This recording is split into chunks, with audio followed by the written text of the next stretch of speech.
ದಿವಸ ಅನ್ನಕ್ಕೆ ಸಾಂಬಾರ್, ರಸಮ್ ಇದೆಲ್ಲ ತಿಂದು ಬೇಜಾರಾಗಿದ್ದರೆ ಈ ಥರದೊಂದು ಈರುಳ್ಳಿ ಚಟ್ನಿನ ಟ್ರೈ ಮಾಡಿ ಸಖತ್ತು ಟೇಸ್ಟಿಯಾಗಿರುತ್ತೆ.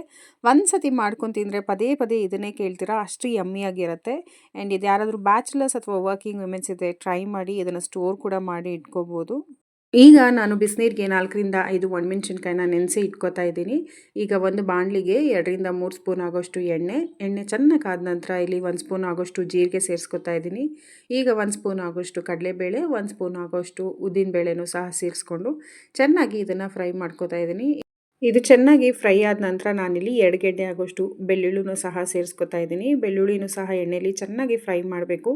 ನಾವು ಒಂದೊಂದೇ ಇಂಗ್ರೀಡಿಯೆಂಟ್ಸ್ ಹಾಕಿದಾಗ್ಲೂ ಇದು ಚೆನ್ನಾಗಿ ಎಣ್ಣೆಲಿ ಫ್ರೈ ಆದಾಗಲೇ ಇದರ ಟೇಸ್ಟ್ ಕೂಡ ಚೆನ್ನಾಗಿ ಎನ್ಹಾನ್ಸ್ ಆಗುತ್ತೆ. ಹಾಗಾಗಿ ಇದನ್ನು ಕೂಡ ಒಂದು 2ರಿಂದ 3 ನಿಮಿಷ ಚೆನ್ನಾಗಿ ರೋಸ್ಟ್ ಮಾಡಿಕೊಂಡು ನಾನಿಲ್ಲಿ ಚಿಕ್ಕದೊಂದು 4ರಿಂದ 5 ಈರುಳ್ಳಿ ಸೇರಿಸ್ಕೊತಾ ಇದ್ದೀನಿ. ನಿಮಗೆ ಕ್ವಾಂಟಿಟಿ ಎಷ್ಟು ಬೇಕೋ ಅಷ್ಟು ಸೇರಿಸ್ಕೋಬೇಕಾಗತ್ತೆ. ಇಲ್ಲಿ ನಾನು 4ರಿಂದ 5 ಈರುಳ್ಳಿನ ಚೆನ್ನಾಗಿ ಫ್ರೈ ಮಾಡ್ಕೋತಾ ಇದ್ದೀನಿ. ನಾವು ಈಗ ಈರುಳ್ಳಿನ ಫ್ರೈ ಮಾಡಬೇಕಾದ್ರೆ ಉಪ್ಪು ಹಾಕೋ ಅವಶ್ಯಕತೆ ಇಲ್ಲ, ಅದರಲ್ಲಿರೋ ನೀರೆಲ್ಲ ಬಿಟ್ಕೊಬಿಡುತ್ತೆ. ಹಾಗಾಗಿ ಇದು ಚೆನ್ನಾಗಿ ಎಣ್ಣೆಲೇ ಚೆನ್ನಾಗಿ ಫ್ರೈ ಮಾಡ್ಕೋಬೇಕಾಗತ್ತೆ.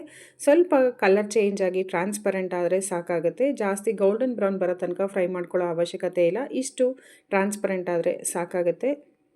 ಈಗ ಇದು ಬಿಸಿ ಎಲ್ಲ ಆದಮೇಲೆ ಒಂದು ಮಿಕ್ಸಿ ಜಾರ್ಗೆ ಇದನ್ನು ಸೇರಿಸ್ಕೊತಾ ಇದ್ದೀನಿ. ನಾವೇನು ನೆನೆಸಿಟ್ಟಿದ್ದಂಥ ಒಣಮೆಣ್ಸಿನ್ಕಾಯಿನ ನಾವಿಲ್ಲಿ ಸೇರಿಸ್ಕೊತಾ ಇದ್ದೀನಿ. ನಿಮಗೆ ಖಾರ ಅಥವಾ ಕಲರ್ಗೆ ಯಾವ ಮೆಣಸಿನ್ಕಾಯಿನಾದರೂ ಸೇರಿಸ್ಕೋಬೋದು. ಹಸಿ ಮೆಣಸಿನ್ಕಾಯಿ ಒಂದು ಬಿಟ್ಟು ಇದು ಒಣಗಿನ ಮೆಣಸಿನ್ಕಾಯಲ್ಲಿ ನಿಮಗೆ ಖಾರ ಅಥವಾ ಕಲರ್ ಯಾವುದಾದ್ರೂ ಸೇರಿಸ್ಕೋಬೋದು. ಈಗ ನಾನಿಲ್ಲಿ ಸ್ವಲ್ಪ ಕೊತ್ತಂಬರಿ ಸೊಪ್ಪನ್ನ ಸೇರಿಸ್ಕೊತಾ ಇದ್ದೀನಿ. ಸ್ವಲ್ಪ ಹುಳಿಗೋಸ್ಕರ ನಾನಿಲ್ಲಿ ಹುಣಸೆಹಣ್ಣನ್ನ ಸೇರಿಸ್ಕೊತಾ ಇದ್ದೀನಿ. ಸ್ವಲ್ಪ ಬೆಲ್ಲ ಮತ್ತು ರುಚಿಗೆ ತಕ್ಕಷ್ಟು ಉಪ್ಪನ್ನು ಸಹ ಸೇರಿಸ್ಕೊತಾ ಇದ್ದೀನಿ. ಬೆಲ್ಲನ ಸ್ಕಿಪ್ ಮಾಡೋಕ್ಕೆ ಹೋಗಬೇಡಿ. ನಮಗೆ ಉಪ್ಪು, ಹುಳಿ, ಖಾರ ಮತ್ತು ಸ್ವೀಟ್ ಎಷ್ಟು ಕರೆಕ್ಟಾಗಿರುತ್ತೋ ಅಷ್ಟು ಟೇಸ್ಟಿಯಾಗಿರುತ್ತೆ. ಇದು ಮಿಕ್ಸಿ ಜಾರ್ಗೆ ಹಾಕಿ ಇಷ್ಟು ತರತರಿಯಾಗಿ ರುಬ್ಬಬೇಕಾಗತ್ತೆ.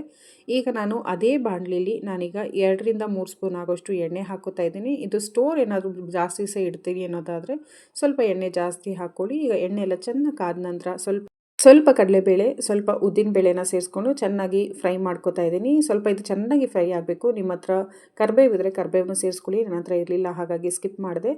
ಈಗ ಇದನ್ನು ಮೀಡಿಯಮ್ ಫ್ಲೇಮಲ್ಲೇ ಇಟ್ಕೊಂಡು ಚೆನ್ನಾಗಿ ನಾವು ಇದನ್ನು ಫ್ರೈ ಮಾಡ್ಕೋಬೇಕಾಗತ್ತೆ. ಸ್ಟಾರ್ಟಿಂಗಲ್ಲಿ ಎಣ್ಣೆ ಎಲ್ಲ ಬಿಟ್ಟಿರೋ ಥರನೇ ಅನಿಸುತ್ತೆ, ಬಟ್ ಈರುಳ್ಳಿಯಲ್ಲಿರೋ ನೀರಿನ ಅಂಶ ಎಲ್ಲ ಚೆನ್ನಾಗಿ ಬಿಟ್ಟು ಮತ್ತೆ ನಾವೇನು ಹಾಕಿದ್ದೀವಿ ಎಣ್ಣೆ ಅದಷ್ಟು ರಿಲೀಸ್ ಆಗುತ್ತೆ.